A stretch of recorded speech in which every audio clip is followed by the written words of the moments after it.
Hello and अस्सलाम वालेकुम guys, hope you all are doing great. आप सब अच्छे से होंगे। Here we are with another session of MCQs on new pattern. तो आज के इस सेशन में we will discuss the MCQs about theory of attributes. Theory of attributes एक अच्छा टॉपिक है जिसमें हमने अच्छी तरह से बहुत सारे जो है एमसीक्यूज पहले भी किए हैं, लेकिन अभी नए पैटर्न पे कुछ एमसीक्यूज मैं आप लोगों के लिए लेके आया हूँ। तो एक एक करके हम सारे एमसीक्यूज को देखेंगे। Not taking much of your time, let's move to the first MCQ. तो पहला एमसीक्यू जो हमारा है वो है identify the incorrect statement regarding attributes. आपको बताना है कि एट्रीब्यूट्स के रिगार्डिंग कौन सा स्टेटमेंट इनकरेक्ट है दिए गए स्टेटमेंट्स में से। So the first statement is attributes refer to the take the pen. So the first statement is attributes refer to the qualitative characteristics that cannot be measured numerically. दूसरा, attributes can be classified using presence, that's capital A, and absence by Greek letters alpha, beta, and gamma. The third statement is attributes can be analyzed using statistical methods. And the fourth statement is the study of attributes involves classification and tabulation. ठीक है, तो हमारे पास चार option दिए गए हैं। First option is only third is correct, second option is second and third is correct, second and third is incorrect, option C is first and fourth is incorrect, and option D is third and fourth is incorrect. तो आप देख लीजिए सारे statements को एक बार अच्छी तरह से इनको एनालाइज कीजिएगा। So we'll go statement by statement. The first statement is attributes refers to the qualitative characteristics that cannot be measured numerically. तो बिल्कुल सही ये ऑप्शन है, सही स्टेटमेंट है। दूसरे स्टेटमेंट पे आते हैं, attributes can be classified using presence, that is by capital A, and absence by Greek letter. This is also correct statement. Let's move to the third statement, attributes can be analysed using statistical methods. Attributes को हम statistical method से analyse नहीं कर सकते हैं। बिल्कुल गलत statement है, क्योंकि हम एट्रीब्यूट्स को स्टैटिस्टिकल मेथड से ही एनालाइज करते हैं। जिसमें तरह से हमने देखा एसोसिएशन हम इसमें देखते हैं, कंटिजेंसी देखते हैं। Those are statistical tools only, those are statistical methods only, and we can use it on attributes. Then fourth statement, the study of attributes involves classification and tabulation. बिल्कुल हम यहाँ पे जो है क्लासीफाई करते हैं, presence of attributes, absence of attributes, ठीक है, वो सारी चीज़ें हमने देखें। तो ये बिल्कुल सही स्टेटमेंट है। So the correct statement, that is only incorrect statement among these statements is statement third only. Option A is the correct answer for this. ठीक है बेटा, क्लियर। चलिए आइए नेक्स्ट क्वेश्चन पे। इसमें मैंने कुछ न्यूमेरिकल्स भी ऐड किए हैं क्योंकि इसमें न्यूमेरिकल्स आने के चांसेस रहते हैं। चलिए आइए दूसरा क्वेश्चन है, the total number of observations, आपके पास टोटल नंबर ऑफ ऑब्जर्वेशंस दिए गए हैं। n is equal to 100, a is equal to 60, b is equal to 50, ab is equal to 30. The number of observations having neither a nor b. आपने ऐसी observations बतानी है जिसमें ना ए हो और ना ही बी हो, ठीक है, एब्सेंस ऑफ ए भी हो और एब्सेंस ऑफ बी भी हो। तो ऐसे स्टेटमेंट्स जो है, ऐसे स्टेटमेंट्स को जो है आपने यहाँ ऐसे वैल्यूज़ को आपने यहाँ पे कैलकुलेट करना है। तो मैंने आपको बताया किस तरह से हम यहाँ पे जो है कैलकुलेट कर सकते हैं, ठीक है। तो आपके पास चार ऑप्शंस दिए गए हैं। The first option is 10, option C is 20, option B is 20, option C is 30 and option option D is 40। आपके पास चार ऑप्शन दिए गए हैं। तो आपको मैंने बताया सिंपल सा तरीका है, आपने कंटिजेंसी मैट्रिक्स जल्दी बनानी है, ठीक है। इस तरह से ये आपके पास हुआ ए अल्फ़ा, यहाँ से हम लिखेंगे बी और बीटा, ठीक है। इस तरह से ये हमारा ए बी हो गया, ये हमारे पास अल्फ़ा बी हो गया, ठीक है, अल्फ़ा बी हो गया, ये हमारे पास ए बीटा हो गया, और ये हमारे पास अल्फ़ा और बीटा हो गया, ठीक है बेटा। और ये हमारे पास क्या बन जाएगा, फिर बी और बीटा कैंसिल, ए और ये हमारे पास अल्फ़ा बन जाएगा, ठीक है, बी, क्योंकि बी और बीटा यहाँ पे कैंसिल हो जाएगा। इसी तरह ये यहाँ पे हमारे पास ए और अल्फ़ा कैंसिल हो जाएगा, ये आपके पास बी बच जाएगा। इसी तरह यहाँ पे हमारे पास ए और अल्फ़ा कैंसिल हो जाएगा, ये आपके पास बीटा बन जाएगा। ज़रा देख लीजिएगा आपके पास वैल्यूज़ क्या गिवन है, ठीक है। और ये हमारे पास एन बचता है यहाँ पे। तो एन आपके पास 100 दिया गया है, ठीक है बेटा। तो ये 100 है। आपके पास ए 60 दिया गया है, ये ए आपके पास 60 आ गया। आपके पास बी 50 दिया गया है, ये आपके पास भी बी 50 आ गया। आपके पास ए बी 30 दिया गया है, दिस इज 30 ए बी, ठीक है। अब आपको क्या कैलकुलेट करना है, neither A nor B. Neither A मतलब यहाँ पे ए का एब्सेंस है, इट्स अल्फा, नॉर बी यानी कि बी का एब्सेंस है, इट इज़ बीटा। तो आपको अल्फा बीटा कैलकुलेट करना। ज़रा देख लीजिए बेटा, बिल्कुल सिंपल सा मेथड है। तो ये आपके पास 60 हो गया, और ये आपके पास 30 है। तो ये आपके पास कितना बचा, 30 + 30 = 60। तो ये आपके पास 30 हुआ। ये आपके पास 50 है, ठीक है बेटा। तो ये आपके पास 30 है, तो कितना 50 माइनस 30 20, ये आपके पास 20 हो गया। ठीक है बेटा। अब आइए यहाँ पे हम देख लेंगे, यहाँ पे हमारे पास n 100 है, ये हमारे पास 50 है, तो 50 माइनस 100 इज़ 50, तो ये आपके पास 50 हो गया। समझ आ रही है मेरी बात? बिल्कुल सिंपल सा तरीका। तो ये आपके पास 60 है, ये आपके पास 100 है, 100 माइनस 60 इज इक्वल टू 40, आपके पास 40 आ गया। अब ये आपके पास 50 है, ये 30 है, तो 50 माइनस 30 कितना आ गया? 20 आ गया। तो आपने क्या कैलकुलेट करना है? आपने कैलकुलेट करना है वैल्यू किसका? आपने अल्फा बीटा का वैल्यू, तो वो आपका ये वैल्यू है। तो आपके पास अल्फा बीटा कितना आया? 20। सिर्फ सिंपल सा तरीका है, इस तरह से कंटिजेंसी मैट्रिक्स को आप फटाफट बना के कर लीजिए और इस तरह से आप कैलकुलेट कर से ऐसे वैल्यूज को। ठीक है बेटा। तो इसका करेक्ट आंसर कौन सा हुआ? 20 इज द करेक्ट वैल्यू, यानी कि आपका अल्फा बीटा का वैल्यू जो है वो 20 हो गया। चलिए आते हैं क्वेश्चन नंबर 3 पे बेटा। इसी तरह से एक और क्वेश्चन आपने यहाँ पे, लेकिन कंसिस्टेंसी चेक करनी है, वेदर डेटा इज कंसिस्टेंट और नॉट। आपको पता है कंसिस्टेंट के हमारे पास 2-3 तरीके हैं कंसिस्टेंसी चेक करने के। तो सबसे पहला बेस्ट तरीका हमारे मैंने आपको जो बताया है वो ही आपको अपने फॉलो करना है, यानी आपने देखना है कि आपके पास कोई भी वैल्यू अगर नेगेटिव होगा तो आपका डेटा इनकंसिस्टेंट है। दैट सी दिस डेटा, ये हमारे पास डेटा दिया गया है, तो आपने चेक करना है कि डेटा कंसिस्टेंट है कि नहीं। तो सबसे पहले मैंने आपको क्या सिखाया था कि आपने सबसे पहले क्या करना है बेटा? अपने कंटिजेंसी मैट्रिक्स बनानी है। ये हमारे पास है ए अल्फा, यहाँ से हमारे पास बी बीटा हो गया। ठीक है बेटा, तो ये बी बीटा हो गया। अब देख लीजिए हमारे पास ये ए बी बन जाएगा। ठीक है, ये आपके पास अल्फा बी बन जाएगा। इसी तरह ये हमारे पास बन जाएगा ए और बीटा। ठीक है, ये हमारे पास बन जाएगा अल्फा बीटा। ठीक, इसी तरह ये हमारे पास ए और अल्फा कैंसल, ये तो बी बन जाएगा। ये यहाँ पे हमारे पास बीटा बन जाएगा, ये हमारे पास ए बन जाएगा, ये अल्फा और ये एन हो गया। अब देख लीजिए वैल्यूज़ हमारे पास क्या क्या दिए गए हैं। तो ए हमारे पास क्या है? ए हमारे पास 70 है बेटा। बी हमारे पास क्या है? ये 60 है। इसी तरह हमारे पास जो ए बी है इट्स 50, ये हमारे पास 50 दिया गया है। एन हमारे पास क्या है? 100 है हमारे पास, तो ये एन हमारे पास 100 है। ज़रा जल्दी से वैल्यूज़ कैलकुलेट कीजिएगा। ये हमारे पास 100 है एन, और ये हमारे पास ए 70 है। 100 माइनस 70, तो ये आपके पास 30 हुआ। ये हमारे पास यहाँ पे 100 है एन, ये हमारे पास बी 60 है, तो फिर 100 minus 60 it is equal to 40। ठीक है बेटा, ये हमारे पास 50 है और ये हमारे पास 60 है बी। ठीक है, ए बी हमारे पास 50 है, तो 60 माइनस 50 ये हो गया आपके पास 10। ठीक है, इसी तरह यहाँ पे आ जाइए, ये हमारे पास 70 है, ये 50 है। 70 माइनस 50 इज इक्वल टू 20, ये आपके पास 20 आ गया। ये आपके पास 40 है, ये हमारे पास 20 है, तो 40 माइनस 20 इज इक्वल टू 20।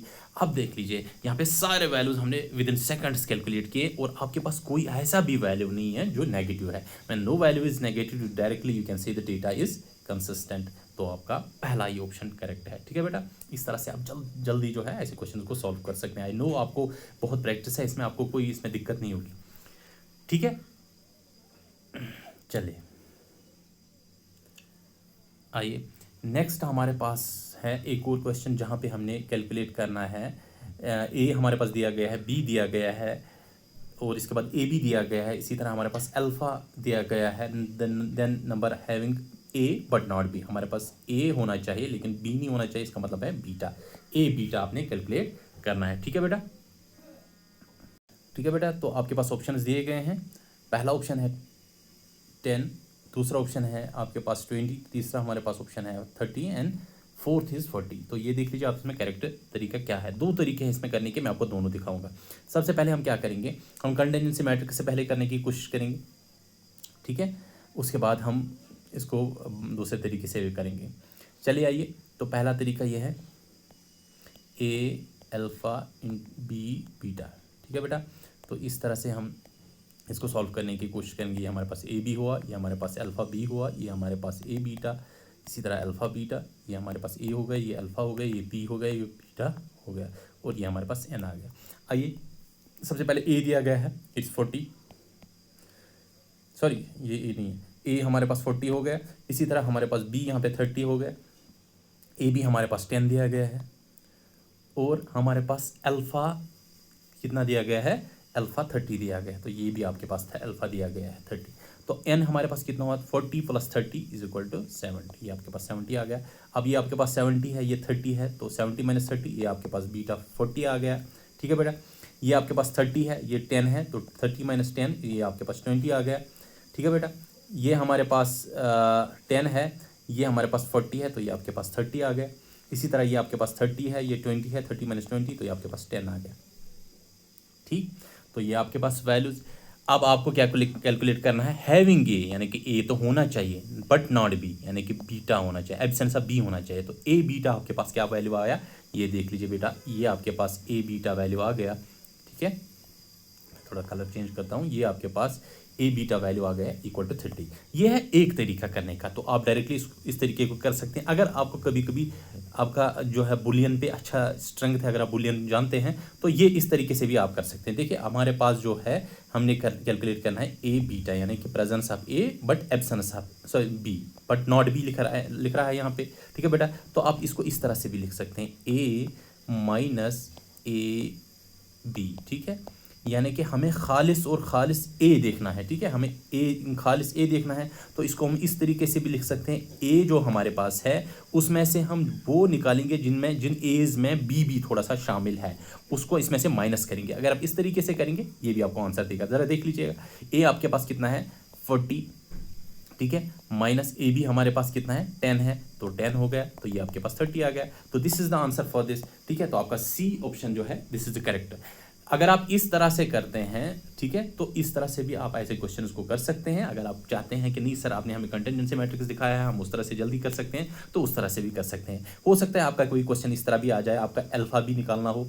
ठीक है, तो इसमें भी आप क्या करेंगे, यहाँ पे आपने खालिस बी चाहिए। ठीक है, खालिस बी चाहिए, तो आप क्या करेंगे, बी में से जो भी बी हैं वो निकालेंगे, यानी कि इस तरह से आप जो है उसमें माइनस करेंगे, यहाँ पे भी आपको खालिस बी मिल जाएगा। ठीक है, तो इस तरह से आपको जो है इस वैल्यू को कैलकुलेट कर सकते हैं। मैंने आपको दोनों तरीके दिखाए, जो आपको बेहतर लगता है वो तरीका आप ऑप्ट कर लीजिए। आई होप आप लोगों को मज़ा आ रहा होगा, क्योंकि ये सारे क्वेश्चंस आपने ऑलरेडी किए हुए हैं। Now we have question number 5, जिसमें हमने कॉलम्स को मैच करना है। हमारे पास 2 कॉलम्स दिए गए हैं, हम एक एक जो है इसमें स्टेटमेंट देखेंगे। पहला हमारे पास है कॉलम फर्स्ट में class frequency, ultimate frequency, marginal frequency and total frequency. ठीक है बेटा, इसी तरह हमारे पास कॉलम सेकंड में दिया गया है frequency of all observation, frequency of single attribute, frequency obtained after classification, frequency ignoring other attributes. ठीक है, तो ये आपके पास दिए गए हैं। अगर आप इस क्वेश्चन को पढ़ना चाहते हैं, मैं इसको थोड़ा सा ऊपर कर दूंगा ताकि आप अच्छी तरह से क्वेश्चन को पढ़ें। अपना टाइम लीजिएगा। If you want more time you can pause the video and then you can watch the solution later. ठीक है बेटा, तो हम तब तक एक एक करके इसको देख लेंगे।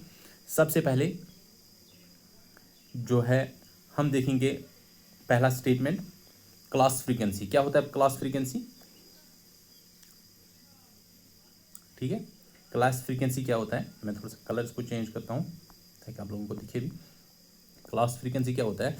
क्लास फ्रीक्वेंसी होता है आपकी क्लासिफिकेशन में क्या क्या हर एक क्लास की फ्रीक्वेंसी है। फ्रीक्वेंसी ऑब्टेन्ड आफ्टर क्लासिफिकेशन, जब हम क्लासिफिकेशन करते हैं presence of attributes, absence of attributes, उसमें हर जो आपकी फ्रीक्वेंसी उसकी सॉरी हर एक फ्रीक्वेंसी, हर एक क्लास जो है उसकी क्या फ्रीक्वेंसी है वो हम देखते हैं। इसी तरह हमारे पास दूसरा है अल्टीमेट फ्रीक्वेंसीज। ये भी अगर आप लोगों को याद होगा तो अल्टीमेट फ्रीक्वेंसीज मैंने आपको बताया है कि आपके पास जो हाईएस्ट ऑर्डर फ्रीक्वेंसीज हैं उनको हम अल्टीमेट फ्रीक्वेंसीज कहते हैं। ठीक है, तो आपका जो दूसरा है अल्टीमेट फ्रीक्वेंसीज, इट गिव्स। ठीक है, तो हमारे पास जो पहला है पहला स्टेटमेंट है, तो ये सी के साथ first will get match with C obtain. जो हमारे पास फ्रीक्वेंसीज क्लासिफिकेशन के बाद आते हैं उसको हम क्लास फ्रीक्वेंसी कहते हैं। इसके बाद आता है अल्टीमेट फ्रीक्वेंसी। इसको आप 2 चीज़ें याद रखिएगा, 2 माने हैं इसके, या तो आपके पास हाईएस्ट ऑर्डर फ्रीक्वेंसीज हैं या ऐसी फ्रीक्वेंसीज जिसको हम फर्दर सब डिवाइड नहीं करेंगे, ऐसे फ्रीक्वेंसीज को हम अल्टीमेट फ्रीक्वेंसीज कहते हैं। तो frequency of a single attribute. इसके बाद जो है हमारे पास है तीसरा मार्जिनल फ्रीक्वेंसी। मार्जिनल फ्रीक्वेंसी होती है वो फ्रीक्वेंसी जहाँ पे हम बाकी फ्रीक्वेंसीज को इग्नोर करते हैं, तो आपका डी के साथ मैच होता है। इसी तरह हमारे पास टोटल फ्रीक्वेंसी जिसको हम एन कहते हैं, तो फ्रीक्वेंसी ऑफ ऑल ऑब्जर्वेशंस इसको हम एन कहते हैं। तो ये देख लीजिए हमारे पास कौन सा ऑप्शन आता है। तो फर्स्ट हमारा सी के साथ मैच होता है, तो फर्स्ट हमारा सी के साथ मैच होता है, ये हो सकता है, ये हो सकता है। दूसरा ultimate frequency, frequency of a single attribute, तो ये हमारा सेकंड बी के साथ मैच होता है। तो आपका ये वाला ऑप्शन जो है करेक्ट होता है। बाकी आप देख लीजिए बाकी सारे ऑप्शन इसके साथ। इसी तरह मार्जिनल फ्रीक्वेंसी किसके साथ होता है, जहाँ पे हम बाकी जो है फ्रीक्वेंसीज को इग्नोर करते हैं, सिर्फ एक को जो है कंसिडर करते हैं। इसी तरह total frequencies gives frequency of all observation. ये सारे में चीज़ें मैंने आपको ऑलरेडी पढ़ाई है, आई होप इसमें कोई दिक्कत नहीं होगी। चलिए आइए क्वेश्चन नंबर 6 पे। क्वेश्चन नंबर 6 है हमारे पास मैच द फॉलोइंग, इसमें हमने मैच करना है इनको। कंसिस्टेंसी है, इंडिपेंडेंस है, एसोसिएशन है, क्लासिफिकेशन है। दूसरा logical arrangement into groups, relationship between attributes, no relationship between attributes and validity of a given data। तो पहला कंसिस्टेंसी देखेंगे हम। कंसिस्टेंसी क्या बताता है कि डेटा हमारा जो है ये वैलिड है कि नहीं, उसको हम कहते हैं कंसिस्टेंसी। तो पहला जो आपका ये डी के साथ मैच होता है। ज़रा मैं इसको थोड़ा सा ऊपर करता हूँ, आपको सारे ऑप्शन दिखने चाहिए, ठीक है। तो आइए, तो पहला आपका किसके साथ मैच हुआ, डी के साथ, ठीक है। तो आपके ये दो ऑप्शंस बनते हैं। चलिए हम आगे बढ़ते हैं। इंडिपेंडेंस यानी कि दो एट्रीब्यूट्स में कोई भी रिलेशन नहीं है, उसको हम कहते हैं इंडिपेंडेंट एट्रीब्यूट्स, ठीक है। तो आपका जो दूसरा ये बी के साथ मैच होता है, ठीक है। तो अभी तक आपका ये सही है, बाकी दो चीज़ें भी हम देखेंगे। एसोसिएशन यानी कि रिलेशन बिटवीन टू एट्रीब्यूट्स, तो आपका थर्ड जो है ये सी के साथ मैच होता है। क्लासिफिकेशन यानी कि हम डेटा को अरेंज करते हैं ग्रुप्स में, तो ये आपका फर्स्ट के साथ मैच होता है। So option C is the correct answer for question number 6। I hope आपको ये सारी चीज़ें याद आती होगी जब मैं आपको बताता हूँ, क्योंकि ये सारी चीज़ें हमने ऑलरेडी लेक्चर्स में डिस्कस किए हैं, ठीक है। आइए बेटा, नेक्स्ट है हमारे पास n is equal to this, a is equal to 90, b is equal to 70, A B is equal to 40, find the number having only b। जहाँ पे खालिस बी हो, आपने वो वैल्यू जो है कैलकुलेट करना है, ठीक है। मैंने आपको दो तरीके बताए हैं। आप कंटिजेंसी मैट्रिक्स चाहे तो वो बना सकते हैं, आप चाहें तो डायरेक्टली आप इसको जो है इस तरह से भी कैलकुलेट कर सकते हैं बूलियन अलजेब्रा से, जैसे मैंने आपको बताया है। चलिए अब आइए, इसमें हम देखेंगे पहले कंटिजेंसी मैट्रिक्स से, वहाँ से आपको ईजी हो जाएगा, क्योंकि वो चीज़ें आपने बार बार दोहराई हैं, ए अल्फ़ा बी बीटा, ठीक है बेटा। तो आइए, ये आपके पास ए बी हुआ, ये आपके पास अल्फ़ा बी हुआ, ये आपके पास ए बीटा हुआ, ये आपके पास अल्फ़ा बीटा हुआ, ये ए बना, ये अल्फ़ा बना, ये बी बना, ये बीटा बना, ठीक है। तो ये हमारे पास एन बना। आइए, एन हमारे पास दिया गया है कितना, 150। इसी तरह ए हमारे पास कितना दिया गया है, 90 दिया गया है। बी हमारे पास 70 दिया गया है। ए बी हमारे पास 40 दिया गया है। अब आइए, हमने जो कैलकुलेट करना है ओनली बी। ओनली बी का मतलब क्या होता है, जहाँ पे ए बिल्कुल भी नहीं है तो आपने अल्फ़ा बी कैलकुलेट करना है। इसको याद रखिएगा, जब आपको ओनली बी कहा जाता है या ओनली ए कहा जाता है, दूसरा एट्रीब्यूट वहाँ पे एब्सेंट होना चाहिए, तो अल्फ़ा बी आपने कैलकुलेट करना है। ज़रा देखिए बेटा, अल्फ़ा बी यानी कि ये वाला हमने कैलकुलेट करना है। आइए, सबसे पहले ये हमारे पास 150 हुआ, ये हमारे पास 70 हुआ। ज़रा देख लीजिए, हमारे पास ये कितना बनता है, 150 माइनस 70, आपके पास 80 बना, ठीक है। ये आपके पास 90 है, ये 40 है, तो 40 माइनस 90 आपके पास 50 बना, ठीक है। ये आपके पास 80 है, ये 50 है, 80 माइनस 50, तो ये आपके पास 30 बना, ठीक है। ये आपके पास 30 बना। इसी तरह ये आपके पास 70 है, 40 है, 40 माइनस 70 आपके पास 30 बना, ठीक है। आइए इस पर, ये हमारे पास 150, ये 90 है, तो आपके पास कितना बचा, ये 60 है। तो आपका जो वैल्यू जो आपको रिक्वायर्ड था, इट इज़ इक्वल टू 30, तो आपका 30 बनता है, ठीक है। क्लियर, इसमें कोई दिक्कत, कोई परेशानी, ठीक। अच्छा, मैंने आपको बताया है कि इन केस आपको जो है खालिस ए या खालिस बी यहाँ पे क्वेश्चन में पूछा जाता है, जैसे मैंने आपको लास्ट क्वेश्चन में भी बताया है, अगर आपको खालिस ए या खालिस बी के बारे में पूछा जाता है, उसमें आपके पास दूसरा तरीका भी है। अगर आप चाहें तो उस तरीके को भी आप जो है उस तरीके से आप इसको कैलकुलेट कर सकते हैं, ठीक है। तो मैंने आपको लास्ट क्वेश्चन में भी बताया, इसमें भी बताऊंगा। देखिए, अगर आपको खालिस ये कैलकुलेट करना है, आपको sorry, give me a second please. आइए, इसको हम उस तरीके से भी करते हैं, देख लीजिए। ये हमारे पास यहाँ पे ओनली बी कह रहा है, तो इसका मतलब है अल्फ़ा बी हमने कैलकुलेट करना है। इसको हम इस तरह से भी कर सकते हैं कैलकुलेट, बी माइनस, ठीक है, बी माइनस ए बी, इस तरह से, क्योंकि ये बी है, ये सारे बी हैं, इसमें से हम जो ए जिसके साथ बी कनेक्टेड है उसको माइनस करते हैं, तो हमारे पास खालिस बी बचेगा, ठीक है। तो आपके पास बी दिया गया है, कितना है यहाँ पे बेटा, 70 है, माइनस ए बी दिया गया है, तो ये आपके पास जो है 40 है, तो 70 माइनस 40 इज इक्वल टू 30, यहाँ से भी आपका सेम आंसर आ जाएगा, ठीक है बेटा। तो इस तरह से भी आप ऐसे क्वेश्चंस को कर सकते हैं। आपको ये आसान लग रहा है, क्योंकि ये जो है ये जहाँ पे आपको only A only B calculate करना होगा, लेकिन अगर आपको बाकी कुछ वैल्यूज़ जो है पूछे जाएंगे, वहाँ पे आपको इसमें अलजेब्रा में थोड़ा सा एक्सपर्ट होना मांगता है। इसीलिए मैंने आपको दोनों तरीके दिखाएं, आप देखें जो तरीका आपको सही लगता है वो तरीका आप जो है इम्प्लीमेंट कर सकते हैं, ठीक है। चलिए आइए नेक्स्ट क्वेश्चन पे, क्वेश्चन नंबर 8 पे। क्वेश्चन नंबर 8 है हमारे पास, आइडेंटिफाई द करेक्ट स्टेटमेंट्स, आपने यहाँ पे करेक्ट स्टेटमेंट्स देखने हैं। पहला statement A and B are positively associated, हमारे पास एन का वैल्यू दिया गया है, ए है, बी है, ए बी है। तो आपका पहला स्टेटमेंट है A and B are positively associated, तो ए और बी जो है ये पॉजिटिवली एसोसिएटेड है। दूसरा, total number of classes for A and B are 9, आपके पास टोटल नंबर ऑफ क्लासेस कितने बनते हैं ए और बी के, 9 बनते हैं। डेटा इज इनकंसिस्टेंट, ये जो डेटा है ये इनकंसिस्टेंट है। इसके बाद हमारे पास एन जो है ये रिप्रेजेंट करता है ऑर्डर 1 फ्रीक्वेंसी। आपने देखना है इनमें से कौन कौन से स्टेटमेंट जो है जो करेक्ट है। एक एक स्टेटमेंट को हम देखेंगे। सबसे पहले A and B are positively associated. अगर आप लोगों को याद होगा मेरे लेक्चर जो अगर आपने सारे देखे होंगे, मैंने आपको ये एसोसिएशन चेक करने के 3 तरीके दिखाए हैं। आपको मैंने प्रोपोर्शनेट मेथड दिखाया, प्रोपोर्शन मेथड दिखाया, दूसरा मैंने आपको कंपैरिजन मेथड दिखाया, और उसके बाद मैंने आपको जो सबसे जो है ना बेहतरीन तरीका है वो है यूल्स मेथड, जहाँ पे हम और ज़्यादा इंट्रिंसिक वैल्यू निकाल सकते हैं। तो तीनों तरीके आपके पास है। अब आपके पास ये वैल्यूज़ दिए गए हैं, ज़रा आप देख लीजिए, इसमें आपको डायरेक्टली पता चल जाएगा कि हमारा यहाँ पे कौन सा जो वैल्यू है, जो कौन सा मेथड है जो डायरेक्टली हम इसमें इम्प्लीमेंट कर सकते हैं। ठीक है, आप देख लीजिए, अगर आप इसमें देखेंगे तो आपको डायरेक्टली याद आएगा हमारे पास एक मेथड है जिसको हम कहते हैं प्रोपोर्शनल मेथड। उसमें हम इस तरह से देखते हैं, ए बी जो है इसको हम कंपेयर करते हैं किसके साथ, A cross B divided by N के साथ, याद है।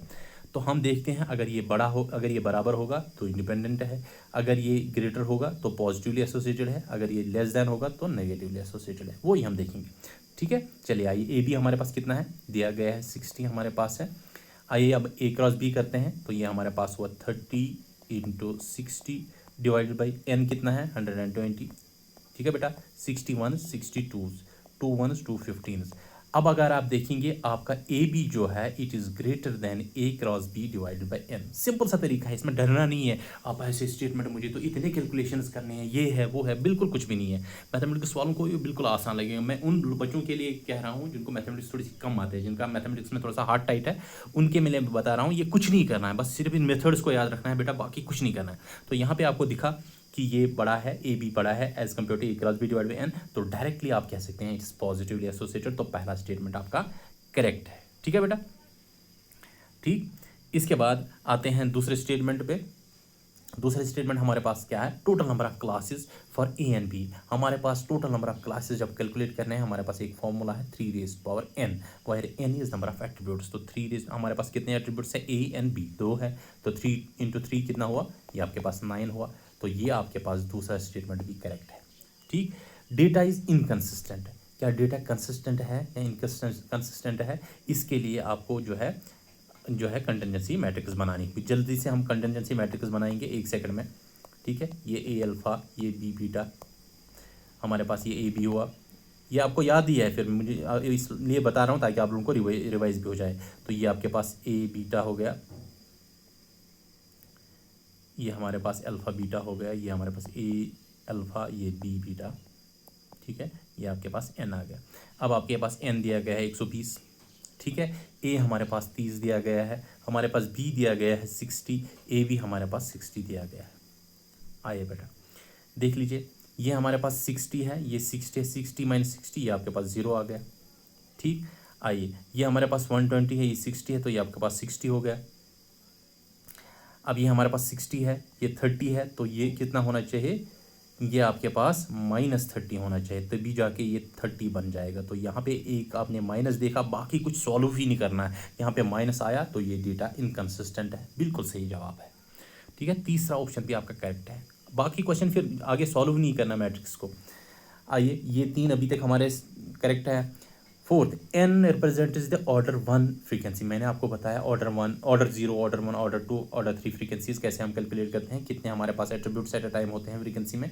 तो एन किसको रिप्रेजेंट करता है, ऑर्डर 1 फ्रीक्वेंसी को? नहीं, बिल्कुल गलत। तो ये करता है ऑर्डर 0 को रिप्रेजेंट। ठीक है, ऑर्डर 0 होता है हमारा एन, तो ये हमारे पास गलत स्टेटमेंट है। तो पहले 3 हमारे पास करेक्ट है, option D is the correct answer for this. I hope इस क्वेश्चन में आपको मज़ा आया होगा, सारी चीज़ों को इसमें हमने अच्छी तरह से जो है फिर से एक रिवाइज किया है। आइए इस क्वेश्चन पे आते हैं बेटा। थोड़ा सा ट्रिकी बनाने की कोशिश की है मैंने, ताकि आप लोगों को ये पता चले कि वो सारी चीज़ें हमने जो पढ़ाई मैंने आपको हैं वो सारी आपके जहन में आ जाएंगी। Let's move to question number 9, identify the correct statements. इसमें से आपने देखना है कौन कौन से स्टेटमेंट्स करेक्ट है, ठीक है। पहला स्टेटमेंट है if A is equal to N then alpha is equal to 0, ठीक है। दूसरा, if A B is equal to 0 then A and B are mutually exclusive. इसके बाद है हमारे पास third statement, if A is equal to 0 then A B is equal to 0। If A B is equal to A every A possesses B. आपके पास 4 options दिए गए हैं, आपने देखना है इनमें से कौन कौन से स्टेटमेंट्स जो है करेक्ट स्टेटमेंट्स है। आप अच्छी तरह से इस क्वेश्चन को देख लीजिएगा, अपना आंसर नोट कीजिएगा, ठीक है बेटा। आई होप आप लोगों ने ये क्वेश्चन अच्छी तरह से सॉल्व किया होगा।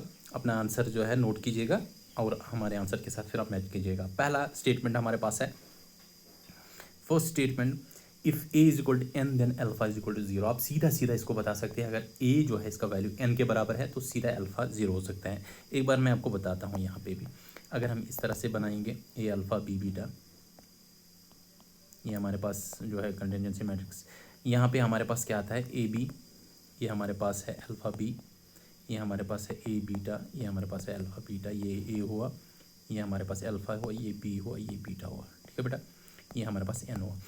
अब क्या कह रहा है, कह रहा है कि अगर आपका ए जो है ये एन के बराबर है, हमारा एन किसके बराबर होता है, ए प्लस अल्फ़ा।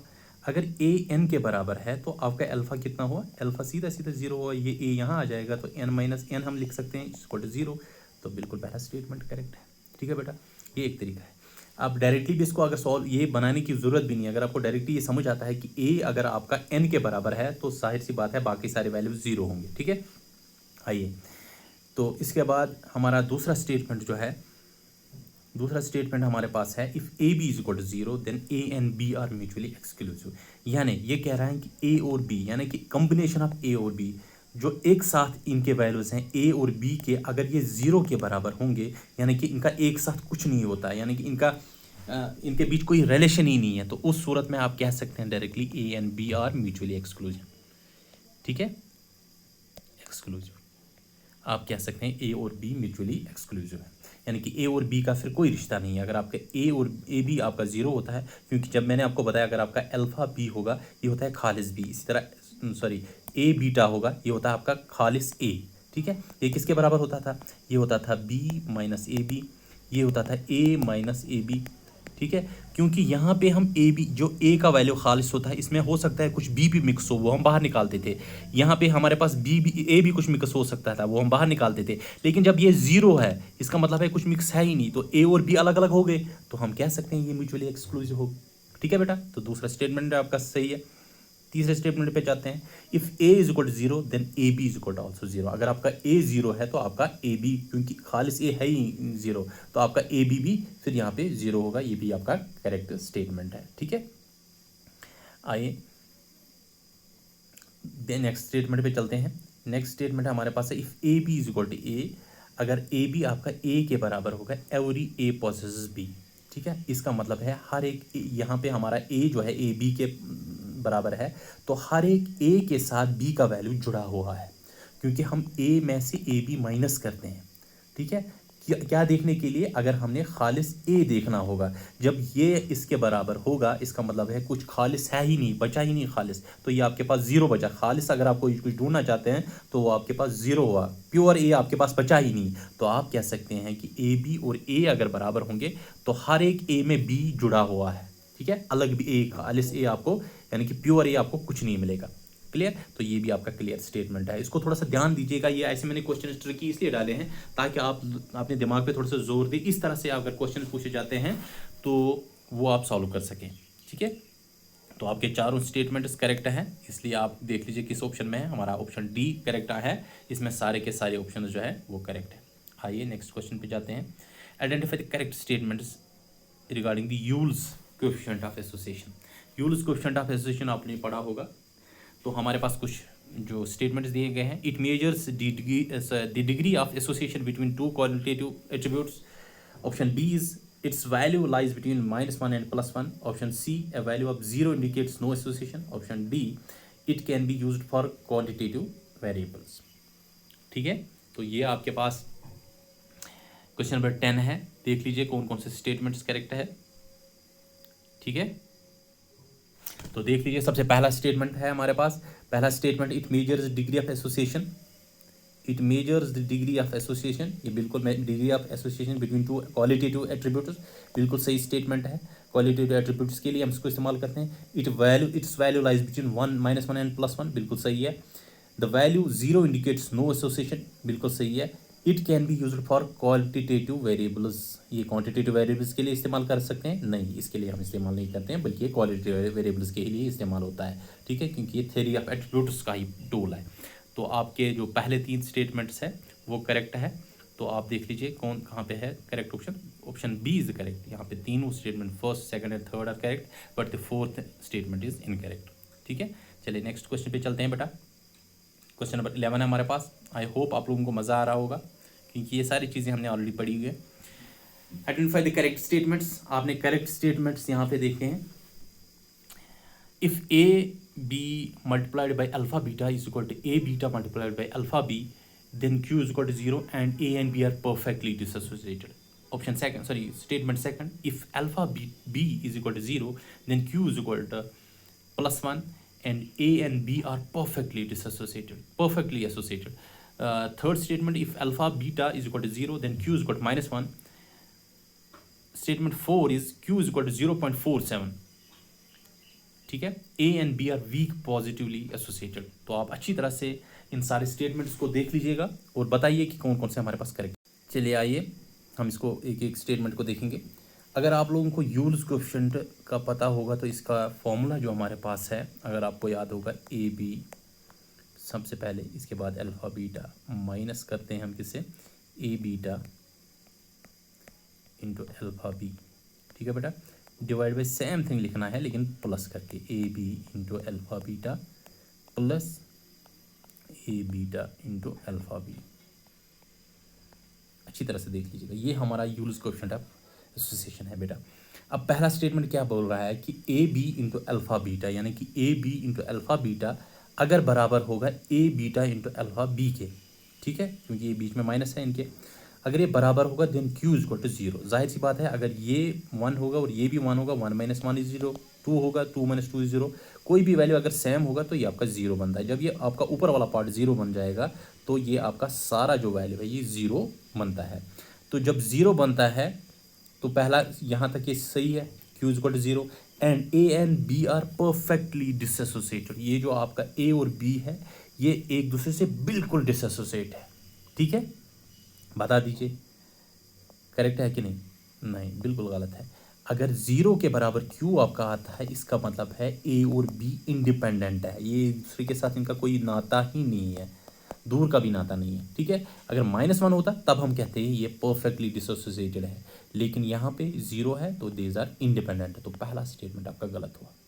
ठीक है बेटा, आइए दूसरे स्टेटमेंट पे, इसको याद रखिएगा।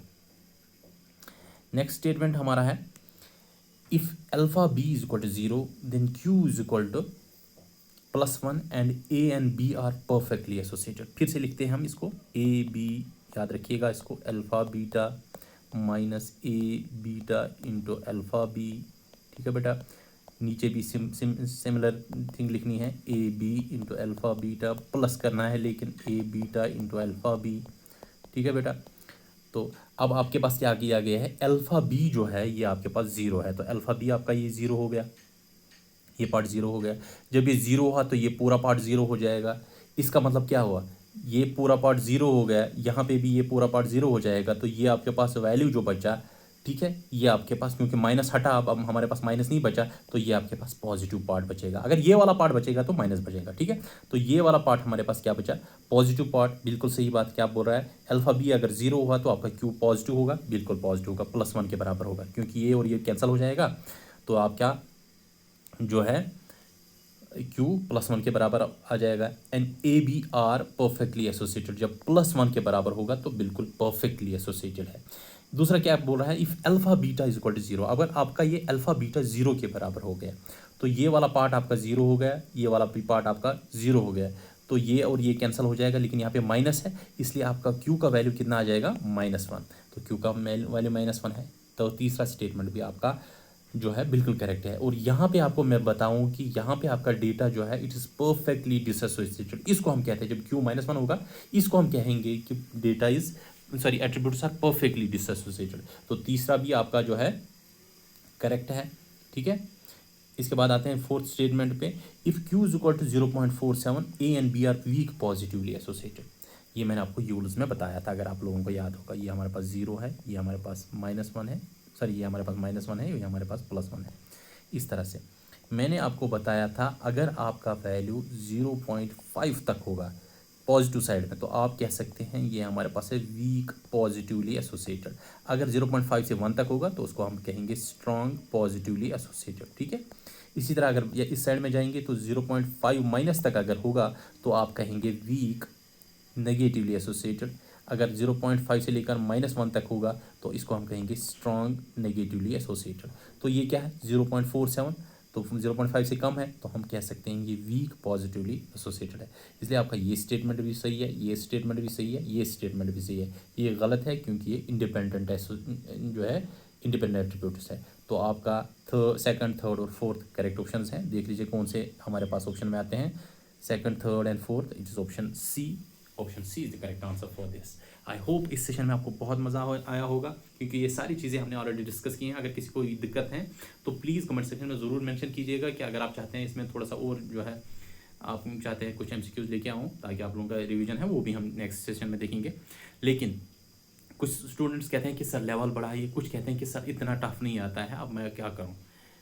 वो कहते हैं ना कि मैं जो सच कहूँ तो बुरा लगे, मैं दलील दूँ तो जलील हूँ, ये ज़माना जहल की ज़द पे है, यहाँ बात करना हराम है।